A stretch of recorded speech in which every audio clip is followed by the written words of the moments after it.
Hello observers on the small screen, and welcome back to another how-to video. Today we're down in New Zealand at Lizzie Jumps, and I'm going to show you how to do a tuck no hander.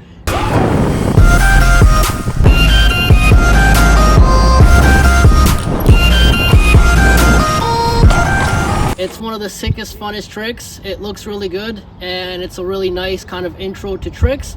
It's one of those first learn tricks to actually get into things. So yeah, let's just jump into it. We're gonna start with a quick little dry practice, and then we'll take it to the jump and then break it down into 5 steps. So a nice way to do some dry practice is you just kind of lay on your back, and it's just a really good way to get that motion of how you want to do it. So essentially you're going to be jumping the jump, and then when you pop, you lean the bars in, lean over the bars to lock them in your hips so that they don't wiggle, and then you just take your hands off, come back on, put it down and land. So step 1 is going to be, you're going to go into the jump with about the same speed that you would normally, maybe a tiny little more than it would take to clear it. And then step 2, you're going to give it a good pop, and you're going to keep your torso a little more upright because that's going to allow the bars to come in. And then at the same time leaning your shoulders over the bars so that they lock into your hips nice and steady. That just prevents them from wiggling around when you take your hands off. And then that takes us into step 4, which step 4, once your bars are locked in and you're leaning over, you take your hands off. You can either take your hands right out to the sides, or you can go a little forwards, which is just going to help with that momentum so you're not too far on the back wheel. And then that's just going to give you a nice click tuck no hander. Once you get that position on lock, you can stay there. It's a really sick feeling. You're just floating up there holding them out. And then when it's time to come back down, you just reach for the bars and then push the bars down so that your front wheel comes down and then levels out. And then that's going to lead you into the landing nice and smooth.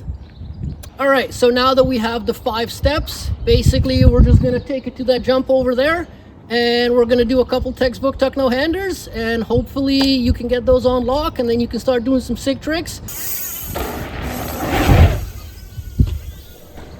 Bringing the bars into your lap, leaning your shoulders over the bars. You take your hands off, just reach for the bars, and then push the bars down so that your front wheel comes down and then levels out.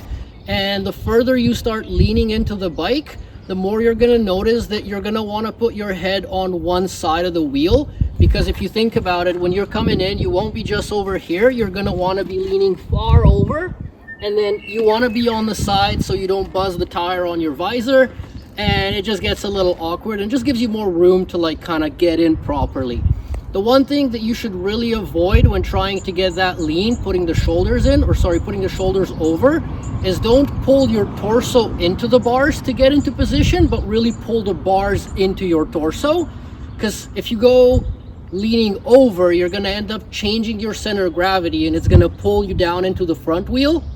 And then another tip that a lot of people do learning the tuck no handers is when they bring the bike up, they don't fully bring the bike all the way up, because it feels safer to kind of lock in the head tube with your knees. So you're gonna be squeezing like that, but in the end what happens is if I'm over here doing a tuck no hander, there's nothing holding the bars in place and I'm not really in a good position. So you really want to be going as far over the front wheel as you can.